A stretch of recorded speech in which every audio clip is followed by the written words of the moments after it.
Hi, I'm Simon with AppliancePartsPros.com. Today we're going to show you how to repair your appliance. Are you ready? Remember, anytime you work on your appliance, make sure it's unplugged or the circuit breakers are off so there's no chance of electrocution. In this video, we'll show you how to replace the drum baffle in an LG dryer. It's going to be a very easy repair. Should only take a few minutes to show you how to do it. For this job, we're going to need a Phillips screwdriver. When you open up the package, you're going to get a new drum baffle. There are 3 drum baffles mounted inside the drum. They shuffle the clothing inside the drum while it turns. The main reason to replace the drum baffle is if it breaks off and won't stay in place. To get to the part, we need to open the door.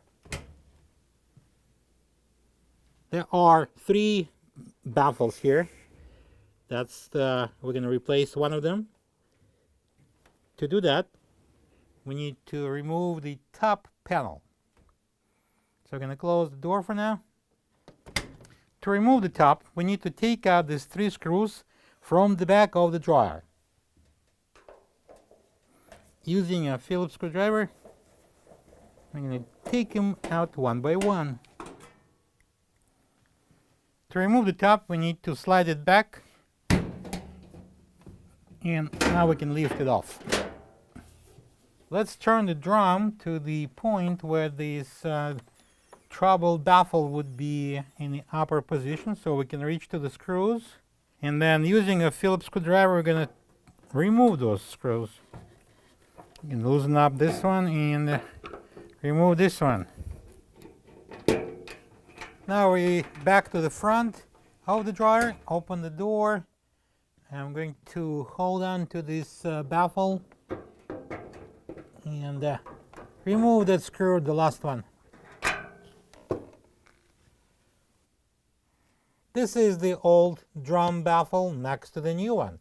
If you don't have this part, you can get it from AppliancePartsPros.com.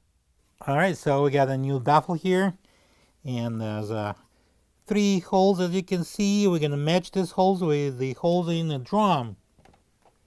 And I'm going to secure it with the 3 Phillips screws from the top. So we place the new baffle in and align the first hole here. So we're going to insert that screw and secure it. We're not going to tighten it completely. Leave it some free move. Alright, that's the one in the middle. And now we can tighten those 2 and go to the 3rd one. Now we can place the top back on. And I'm going to slide it forward. Now we can secure the top with the 3 Phillips screws from the back of the dryer. Plug the dryer in and check if it's drying properly. Thank you for being a part of another successful repair brought to you by AppliancePartsPros.com. For any of your future appliance repair projects, please check out our other videos available on our site, on Facebook, on YouTube, and on Instagram.